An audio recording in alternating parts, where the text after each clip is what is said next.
Alors qu'aujourd'hui, l'Union Berlin est dans les premières places du classement championnat et joue l'Europe depuis 2 années et est parti pour en faire une 3e année consécutive, l'Union Berlin a rencontré beaucoup de difficultés dans son histoire. On va revenir sur l'histoire de ce club qui a vraiment frôlé la faillite plusieurs fois, qui a joué notamment en D4 il y a pas si longtemps et qui a réussi aujourd'hui à se propulser parmi les cadors de ce championnat allemand.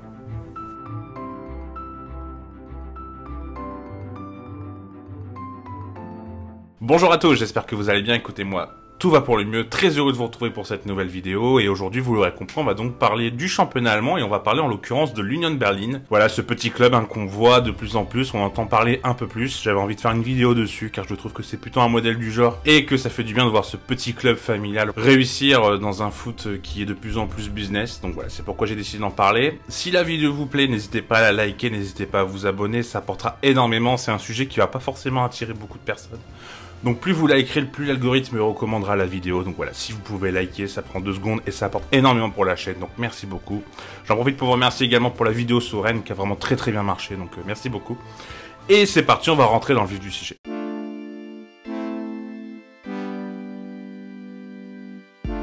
L'Union Berlin est créé en 1906, mais il ne s'appelle pas à l'époque l'Union Berlin. En effet, il s'appelle le SC Olympia 06 Oberschöneweide.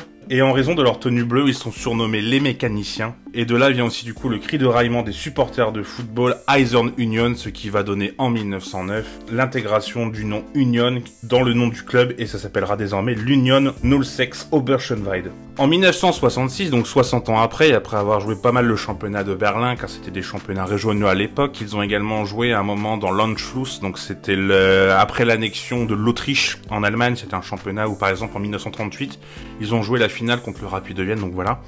Et en 1966, après la Deuxième Guerre mondiale et après tout ce qui s'est passé dans le monde à cette époque-là, dans le cadre de la réorganisation du football en RDA, le club fut restructuré sous le nom de 1 VfC Union Berlin, et cette date marque officiellement la naissance du club. Cependant, dans ce championnat de RDA, l'Union Berlin n'était pas forcément un poids lourd, bien au contraire, comparé par exemple à son rival de l'époque, dans les années 70-80, le BVC Dynamo, qui veut dire Berliner Fußball Club Dynamo, qui était soutenu à la fois par le ministère de l'Intérieur et à la fois par la Stasi, qui était le service de police politique de renseignement, d'espionnage et de contre-espionnage de la RDA, n'est pas vraiment soutenu d'un point de vue financier et donc va se maintenir que grâce à l'aide des syndicats, et c'est pourquoi ce club dans les années 70-80, dans le championnat de RDA, va jouer qu'un rôle mineur et va souvent batailler pour éviter la relégation. La différence de réussite entre les deux clubs s'explique notamment par les transferts décidés en haut lieu, des meilleurs joueurs du FC Union qui vont directement vers le BVC Dynamo. Et d'ailleurs à cette époque, le Dynamo a gagné 10 championnats de RDA, donc ça vous montre vraiment la suprématie de ce club et vraiment l'Union Berlin avait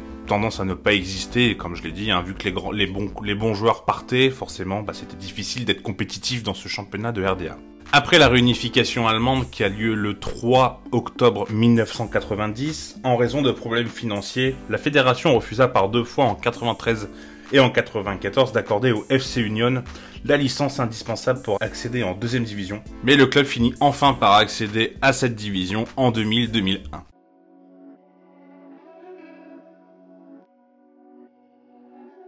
À l'aube du XXIe siècle, le FC Union va vraiment connaître une des meilleures périodes de son histoire. Car en effet, dans cette même saison 2000-2001, le FC Union se qualifie pour la finale de la Pokal, donc qui est la Coupe d'Allemagne.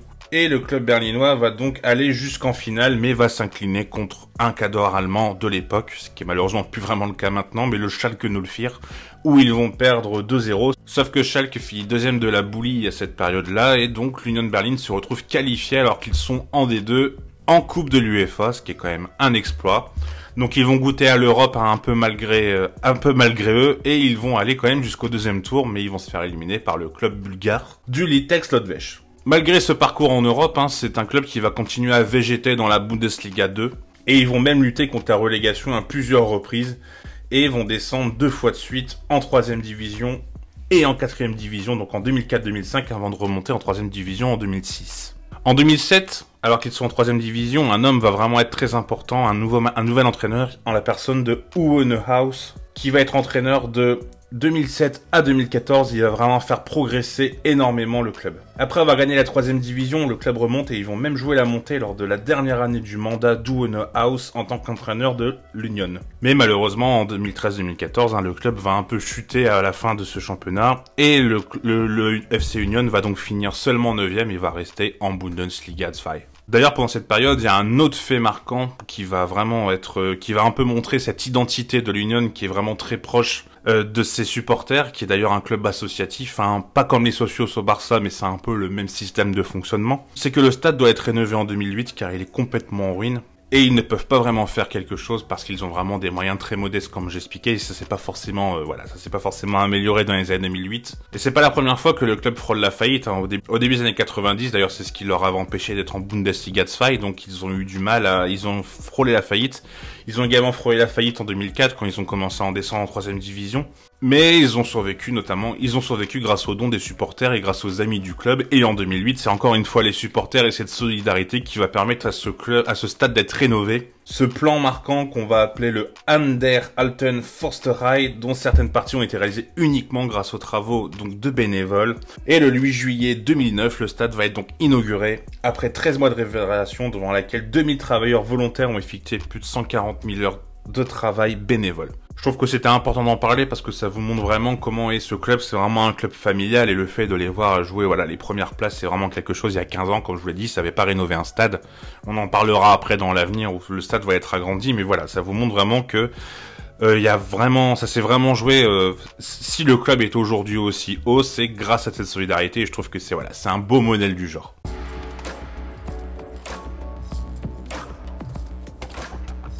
Le club va donc continuer à jouer en Bundesliga 2 et en 2018, fraîchement nommé à la direction générale des sports après un an au département scouti, Oliver Runert a la bonne idée d'embaucher le Suisse Urs Fischer.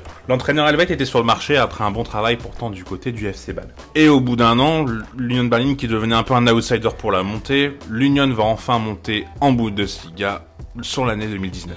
La première année chamboulée par le Covid va voir l'Union Berlin finir 11e.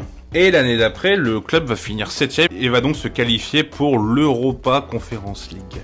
L'année suivante, en 2021-2022, donc la saison dernière, avec une fin de championnat vraiment très très bonne, ils décrochent une seconde expérience continentale. Cette fois-ci, ils vont en Europa League car ils vont finir 5e.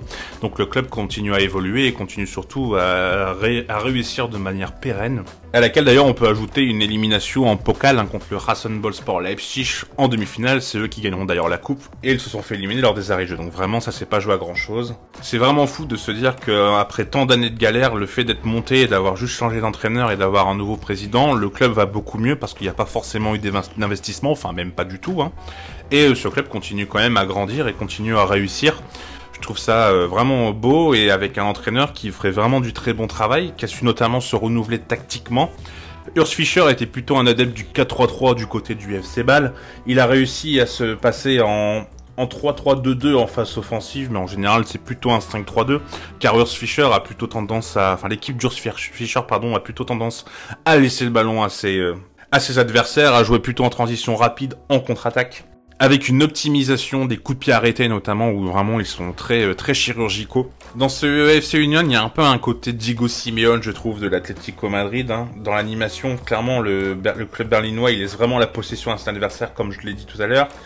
Mais il compense vraiment avec des volumes de course assez énormes, c'est toujours en train de presser, toujours essayer de vouloir récupérer le ballon, sans non plus vouloir jouer la possession, vraiment se projeter en avant et essayer notamment de balancer des pralines du côté de Geraldo Becker, l'attaquant devant, qui a une grosse pointe de vitesse et qui permet de pouvoir marquer. Donc vraiment un jeu vertical qui compense du coup la faiblesse technique de l'équipe, sans oublier non plus une discipline défensive qui est vraiment très très bonne. L'Union a été premier là pendant plusieurs journées avant la trêve. Malheureusement, les 3 derniers matchs avant la trêve ont été très compliqués avec des grosses défaites contre Fribourg, 4-1 contre Leverkusen, 5-0 et également une autre défaite contre Augsbourg, je crois de mémoire. Et c'est une équipe qui a donc pris 10 buts sur les 3 derniers matchs, mais ils avaient pris que 9 buts lors des 12 matchs précédents, donc c'est vraiment la grosse force du FC Union. Là, ils ont bien repris le championnat en gagnant 3-1 contre Offenheim. Mais voilà, c'est une équipe qui réussit grâce à sa défense, donc c'est pas forcément le jeu le plus séduisant, mais en même temps, si je puis dire, c'est pas forcément... Quand on voit l'effectif, hein, vous voyez bien que c'est pas forcément des très très grands noms, et je trouve que c'est pas une insulte de dire qu'ils jouent comme l'Atlético. Enfin, l'Atlético dernièrement si, mais l'Atlético d'avant a quand même fait 2 finales de Ligue des Champions. Et malgré ce jeu qui peut paraître peut-être un peu fermé, ils ont quand même voilà réussi à valoriser certains joueurs qui ont été plutôt bien vendus. Je peux penser notamment à Taiwo Awoniyi qui est parti du côté de Nottingham Forest. On a également Andrich qui fait les beaux jours de Leverkusen, Friedrich à Mönchengladbach ou encore Promel à Offenheim. Et même là dernièrement, il y a Ryerson qui a remplacé Thomas Meunier pour 5 millions d'euros. Donc au BVB, Thomas Meunier étant blessé, c'est Ryerson qui est parti du côté de Dortmund. Donc voilà, c'est un club qui se porte vraiment très bien. C'est un club qui mélange une bonne gestion financière malgré quelques peurs durant la crise du Covid où ça a été très compliqué.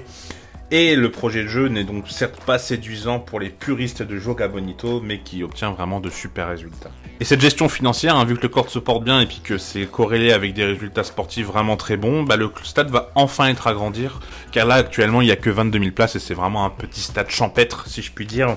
Il va passer à 37 000, donc ça augmente vraiment beaucoup la capacité du stade. Ce qui est une très bonne chose pour ce club qui a demandé l'aide de ses propres supporters pour le rénover il y a 15 ans et permettre d'être plus nombreux pour soutenir le nouveau meilleur club de Berlin, car c'est vrai que le Hertha Berlin est tout l'inverse de cette Union, qui a eu énormément d'argent et qui a dépensé n'importe comment et qui se retrouve aujourd'hui à jouer le maintien. Je suis très pessimiste sur leur chance de se maintenir. J'espère que la vidéo vous aura plu. Écoutez, une petite vidéo histoire, comme ça j'avais envie de parler un peu de ce club de Union Berlin et en fait tactiquement tout ça, il n'y a pas grand chose à en dire honnêtement, à part ce que je vous ai dit, donc voilà, j'avais envie de prendre ce biais un peu pour vous expliquer cette belle histoire de l'Union Berlin. Je trouve que voilà, comme je l'ai dit en préambule, le fait de voir un club être familial comme ça, avoir réussi grâce à la solidarité et se voir être aussi beau en Allemagne, je trouve que ça donne pas mal d'affection sur ce club.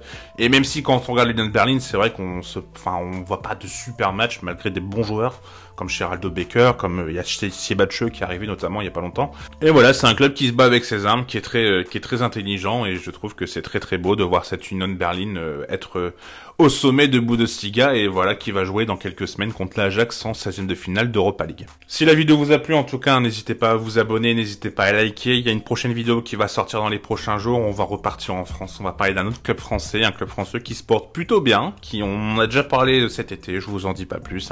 Donc vous verrez bien, j'espère que la vidéo vous plaira et je vous souhaite une bonne journée ou une bonne soirée en fonction de là où vous regardez la vidéo et je vous dis à bientôt. Tchuss!